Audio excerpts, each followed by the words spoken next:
Neat అనబడే మీకు పరీక్ష, దీనికి సంబంధించిన మీకు క్వశ్చన్ పేపర్ అంటే డిఫరెంట్గా ఉంటాయని చెప్తున్నారు, మీకు లీక్ అయింది. అలాగే యూజీసీ ఎన్ఈటి పరీక్షలు, ఇందులో మీకు ఏకంగా 9 లక్షల మంది స్టూడెంట్స్ ఈ పరీక్షలు రాయబోతున్నారు. మీకు ఈ పేపర్ కూడా అంటే ఈ క్వశ్చన్ పేపర్ కూడా లీక్ అయింది. ఏ ప్లాట్ఫామ్లో లీక్ అయింది ఎప్పుడైనా మీరు ఆలోచించారా? మీరు వాట్సాప్ వాడుతుంటారు, కొంతమంది ఫేస్బుక్లో ఉంటారు, గూగుల్లో ఉన్నవాళ్ళు ఉంటారు. కానీ ఒక అతి ముఖ్యమైన ప్లాట్ఫాము, ఇందులోనే ఇలాగా ఫలానా పరీక్షకు సంబంధించిన మీకు క్వశ్చన్ పేపర్ లీక్ అయ్యింది, అందరూ డౌన్లోడ్ చేసుకోండి, మీకు ఎల్లుండి పరీక్ష, ఇవాళ ప్రిపేర్ అవ్వండి అని చెప్పి ఓపెన్ ప్లాట్ఫాముగా మన దగ్గర ఒక అతి దరిద్రమైన ఒక పని జరుగుతుందండి. దీన్నే మనము టెలిగ్రామ్ అని చెప్తాం. చాలామంది టెలిగ్రామ్ ప్లాట్ఫామ్లో ఉండే ఉంటారు. ఇవాళ భారతదేశము టెలిగ్రామ్ని బ్యాన్ చేయడానికి ఎన్నో రకాలుగా ప్రయత్నాలు చేస్తున్నారు. ఎందుకు అంటే మీకు టెలిగ్రామ్ అనబడే ఈ ప్లాట్ఫామ్, ఈ సోషల్ ప్లాట్ఫామ్, ఈ యాప్, దీనికి సంబంధించిన CEO పావెల్ డూరోవ్ అంటారు.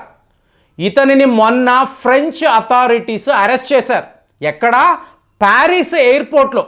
అంటే తన ప్రైవేట్ జెట్లో అజర్బైజాన్ నుంచి ఇతను నేరుగా ప్యారిస్కి వస్తున్నాడు. సో వచ్చిన వాడికి ఎటువంటి సమాచారము లేదు. ఆ విమానము ల్యాండ్ అయింది. ఫ్రాన్స్కు సంబంధించిన అథారిటీస్ అక్కడికి వచ్చారు. అక్కడికక్కడ ఇతన్ని అరెస్ట్ చేసి నేరుగా పక్కన ఉండే పోలీస్ స్టేషన్కి తీసుకువెళ్ళారు. వెంటనే రష్యా వైపు నుంచి ఎక్కడ లేని గొడవలు. ఎందుకు అంటే ఈ పావెల్ డూరోవ్ అంటున్నాను చూసారా, ఇతను ఒక రష్యాలో పుట్టిన ఒక బిజినెస్ టైకూన్ అంటే ఒక multi millionaire. 15.5 billion American dollars worth ఉండే ఒక వ్యాపారి. ఇతనే టెలిగ్రామ్ అనబడే ఈ యాప్ యొక్క CEO. ఇతన్ని మరి ఎందుకు అరెస్ట్ చేశారు అంటే ఆల్రెడీ నేను చెప్పాను. నీట్ పరీక్షలకు సంబంధించిన క్వశ్చన్ పేపర్స్, యూజీసీ ఎన్ఈటి అనబడే పరీక్షలకు సంబంధించిన ఇలాగా పరీక్షా పత్రాలు, అంటే ఇంతమంది పార్టిసిపేట్ చేస్తున్నారు, 9 లక్షల మంది రాయబోతున్నారు. అందరి దగ్గర కూడా ఈ క్వశ్చన్ పేపర్ ఉంది. కానీ పరీక్షలు కండక్ట్ చేసే ఏ ఒక అధికారికి కూడా ఈ సమాచారం లేదు. సడన్గా మీకు తక్కిన అధికారులు, అయ్యా బాబు ఈ పరీక్ష పత్రాలు ఆల్రెడీ లీక్ అయిపోయాయి, టెలిగ్రామ్లో అందరూ షేర్ చేసుకుంటున్నారు, ఇప్పుడు మనం పరీక్షలు కండక్ట్ చేసాము అంటే ఆభాస పాలైపోతాము అంటే ఒకరోజు ముందు మీకు యూజీసీ ఎన్ఈటి అనబడే పరీక్షలను వీళ్ళు క్యాన్సిల్ చేశారు. భోపాల్లో ఒక డాక్టర్, ఈ డాక్టర్కి టెలిగ్రామ్ నుంచి ఒక మెసేజ్ వచ్చింది, మేము పోలీస్ డిపార్ట్మెంట్ నుంచి కాంటాక్ట్ చేస్తున్నాము, నువ్వు చాలా తప్పులు చేస్తున్నావు, నువ్వు అవయవాలు అమ్ముతున్నావు, కిడ్నీ ట్రాన్స్ప్లాంటేషన్లో ఎన్నో రకాలుగా మ్యానిపులేషన్ చేస్తున్నావు, ఇమీడియట్గా నిన్ను అరెస్ట్ చేయబోతున్నాము, నీ పరువు పోతుంది, నీ కుటుంబం రోడ్డు మీదకి వచ్చేస్తుందని మెసేజ్లు. ఎక్కడా? పోలీస్ డిపార్ట్మెంట్ నుంచి. మేము పోలీస్ అధికారులమని చెప్పి వెంటనే భయపడిపోయాడు. ఇప్పుడు నేను ఏం చెయ్యాలి అంటే 38 లక్షలు మర్యాదగా మాకు కట్టు అంటే ఇమీడియట్గా ఎక్కడెక్కడి నుంచో మీకు తీసుకువచ్చి వీళ్లకు పలానా దగ్గర అప్పచెప్పేసి వెళ్ళిపో, ఈ మెసేజ్లు అన్నీ కూడా మేము డిలీట్ చేస్తాము, నీ మీద ఎటువంటి ఇన్వెస్టిగేషన్ ఉండదు అని అనడంతో ఆ 38 లక్షలు కూడా సమర్పించుకొని బతుకు జీవుడాన్ మళ్ళీ హాస్పిటల్కి వచ్చాడు. తర్వాత ఏం తెలిసింది అంటే ఇది ఒక కేస్ ఆఫ్ ఎక్స్టార్షన్. మీకు ఎవరో బెదిరించి ఇతని దగ్గర డబ్బులు వసూలు చేశారు. ఏమండి, లా అండ్ ఆర్డర్ ఏమైంది? లీగల్ సిస్టమ్ ఏమిటి? పోలీస్ డిపార్ట్మెంట్ ఏం చేస్తుంది అంటే ఇక్కడే టెలిగ్రామ్ యొక్క గొప్పతనం అండి.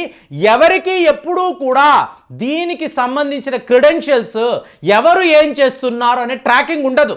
ఇప్పుడు ఒక నేరగాడు ఉన్నాడండి, అతని మొబైల్ నంబర్ దొరికితే చాలు, అతను ఎక్కడ ఉన్నాడు, ఎక్కడ దాక్కున్నాడో మనం ట్రాకింగ్ చేసి పట్టుకోవచ్చు. అలాంటిది ఇక్కడ ఏమవుతుంది, మీకు సోషల్ ప్లాట్ఫామ్లో ఒక యాప్ ఉంటుంది, ఎవరికి ఎప్పుడూ కూడా తెలియదు అన్లెస్ ఇంతంత పెద్ద కేసులు బయటపడితే. అంటే మీకు తీవ్రవాదులు, ఒక హూదీస్ అనండి, హిజబుల్లా అనండి, హమాస్ అనండి, వీళ్ళు వీడియోలు రికార్డ్ చేస్తారండి. రికార్డ్ చేసి వీళ్ళ నాయకులు మాట్లాడతారు, మేము ఇజ్రాయెల్ మీద పలానా దగ్గర ఇన్నిన్ని రాకెట్లను మేము లాంచ్ చేశాము, ఇజ్రాయెల్ని అసలు దేశంగానే మేము బతకనివ్వము, అక్కడ ప్రజలు బతికితే చచ్చిపోతారు, వాళ్ళు ముందు అక్కడి నుంచి పారిపోవాలి, వాళ్ళ ఎయిర్పోర్ట్లంతా ఖాళీగా ఉండాలి, ఇజ్రాయెల్ అనబడే దేశమే లేకుండా ఇన్ని మాట్లాడతారు కదండి. మాట్లాడే వాళ్ళు ఎక్కడ పోస్టింగ్ చేస్తారు? మరి అమెరికాలో చూడాలి, యూరోప్లో చూడాలి, వీళ్ళ బెదిరింపులు వాళ్ళు వినాలి కదా. వాళ్ళందరూ కూడా ఇక్కడ ఈ టెలిగ్రామ్ అనబడే ప్లాట్ఫామ్లోనే ఇలాంటి వీడియోస్ పెడతారు. అంటే ఏంటి? తీవ్రవాదులకు ఫ్రెండ్లీగా ఉండే ఒక సోషల్ ప్లాట్ఫామ్ టెలిగ్రామ్ అని చెప్పి ఇవాళ బయటపడింది. సరేనండి, ఇలా మాట్లాడారు. దానికోసం ఇప్పుడు మార్క్ జూకర్బర్గ్ మీద కూడా ఇలాంటి కంప్లైంట్లు ఎన్నో అమెరికా ప్రభుత్వము స్వయంగా పిలిచి అడిగింది. ఓకే, ఏమంటే ఇది నాకు తెలియకుండా జరిగింది, ప్రతి ఒక్క మెసేజ్ని నేను మానిటర్ చేయలేను కదా అని చెప్పి ఆ CEO చెప్పొచ్చు. కానీ ఇక్కడ ఉండే ఈ పావెల్ డూరో ఇతను మాత్రం వీళ్ళ కోసమే పనిచేస్తున్నట్టుగా మనీ లాండరింగ్ కేసు ఉంది. అలాగే కొన్ని విషయాలు టెలిగ్రామ్లో ఉన్నవాళ్ళు మీకు అనుభవం అయ్యే ఉంటుంది, నేనైతే లేను కానీ ఫ్రెండ్స్ అయితే చెప్తున్నారు. కొన్ని అతి ముఖ్యమైన విషయాలు టీనేజ్ పిల్లలకు సంబంధించిన చాలా చాలా దారుణమైన వీడియోస్ ఈ టెలిగ్రామ్లో మీకు టైం టు టైం అప్లోడ్ అవుతూ ఉంటుందండి. దీనిని కంట్రోల్ చేయడానికి ఇండియా లాంటి rules and regulations based country అండి, ఇక్కడ కూడా వీళ్ళు ట్రాకింగ్ చేయలేకపోయారు. ఇవాళ అధికారులు హుటాహుటిగా ఈ టెలిగ్రామ్లో ఎలాంటి మెసేజ్లు ఎలాంటి వీడియోస్ అప్లోడ్ అవుతూ ఉంటాయో అని చెప్పి పూర్తి స్థాయిలో వీళ్ళు ఒక ఇన్వెస్టిగేషన్ చేసి ఇమీడియట్గా ఈ ప్లాట్ఫామ్ని, ఈ యాప్ను బ్యాన్ చెయ్యాలని మనము ఒక గొప్ప నిర్ణయం. చూడండి, మనకన్నా ముందు ఒక పాకిస్తాన్ అనండి, ఈరాన్ అనండి, బ్రెజిల్ లాంటి దేశాలు ఎప్పుడో బ్యాన్ చేశారు. ఈరాన్ అన్నప్పుడు రష్యా యొక్క మిత్రదేశం, అలాంటిది ఈరాన్ కూడా ఇది చాలా తప్పు కదా, ఈ యాప్ బాలేదు, దీన్ని మన దేశంలో బ్యాన్ చెయ్యండి అని చెప్పి బ్యాన్ చేశారు. అయినా చూడండి, పావెల్ డూరో అనేవాడు రష్యా సంతతికి చెందిన ఒక మల్టీ మిలియనర్, ఒక బిలియనర్. అలాంటి వాడి యొక్క సోషల్ ప్లాట్ఫామ్ని ఏ అమెరికాలోనో యూరోప్లోనో ఫ్రీడమ్ ఆఫ్ ఎక్స్ప్రెషన్ అనే పేరు మీద వదిలేశారండి. అక్కడ ఎంత దారుణమైన వీడియోస్ ఉంటాయి, ఎలాంటి మెసేజ్లు ఉంటాయంటే మీకు CNN వాళ్ళు చెప్తున్నారు, ఇతను ఒక Russia based Elon Musk freedom of expression పేరు మీద ఎంత దరిద్రాలు చేస్తూ ఉంటాడో ఇతను కూడా అలాంటి వాడే, ఇతని మీద మనం ఎలాంటి యాక్షన్ తీసుకోలేమా, ఇలాగ ఈ సొసైటీ, ఈ ప్రపంచం ఇలా ఇబ్బంది పడుతూనే ఉండాలా అంటే ఫైనల్గా ఇమాన్యుయల్ మ్యాక్రోన్ ఒక చాలా పెద్ద డిసిషన్ తీసుకున్నాడు. ఇమీడియట్గా ఇతన్ని అరెస్ట్ చేయండి అన్నాడు. ప్యారిస్ ఎయిర్పోర్ట్ వద్ద ఇతన్ని అరెస్ట్ చేశారు. రష్యా అయితే గగ్గోల పెడుతుంది. మరి పుతిన్ గారికి తెలియాలి కదా, ఇంత దారుణమైన వాడు, ఇలాంటి వీడియోస్ని, ఇలాంటి మెసేజ్లు ప్రమోట్ చేసేవాడు, టెర్రరిజంకి సపోర్ట్గా ఉన్నవాడు, వీడిని ఆయన ప్రశ్నించాలి కదా అంటే ఆయన మీరు ప్రశ్నించండి, కానీ ఇతను రష్యా సంతతికి చెందిన వ్యక్తి కదా. అంటే ఏంటి? రష్యా ప్రభుత్వానికి సంబంధించిన ఎన్నో కీలకమైన వివరాలు ఇతని దగ్గర ఉంటుంది కదా, ఇంటెలిజెన్స్ విభాగానికి చెందిన ఇన్ఫర్మేషన్ కూడా ఉంటుంది.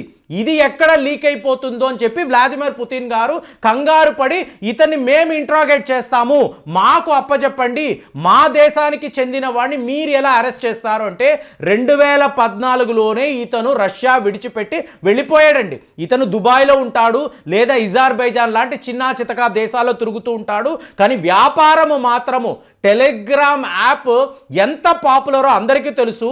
తీవ్రవాదులు కాదు, స్మగ్లింగ్ చేసేవాళ్ళు, మాదక ద్రవ్యాలు వాడేవాళ్ళు, అలాగే మీకు మాఫియా వాళ్ళు, వీళ్ళందరూ కూడా టెలిగ్రామ్ అనబడే యాప్లోనే ఉంటారు. అక్కడే వీళ్ళు యాక్టివ్గా ఉంటారు. ఆ ఇంటరాక్షన్స్, మెసేజ్లు, వీళ్ళ కాన్వర్సేషన్ అన్నీ కూడా మీకు టెలిగ్రామ్లోనే ఉంటుంది. మరి టెలిగ్రామ్ని మనం బ్యాన్ చేయడం అనేది మంచిది అంటారా, కాదంటారా?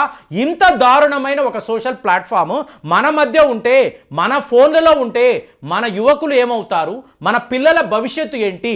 ఆలోచించి కామెంట్స్లో రాయండి. మళ్ళీ వచ్చే వీడియోలో కలుద్దాం. జై హింద్.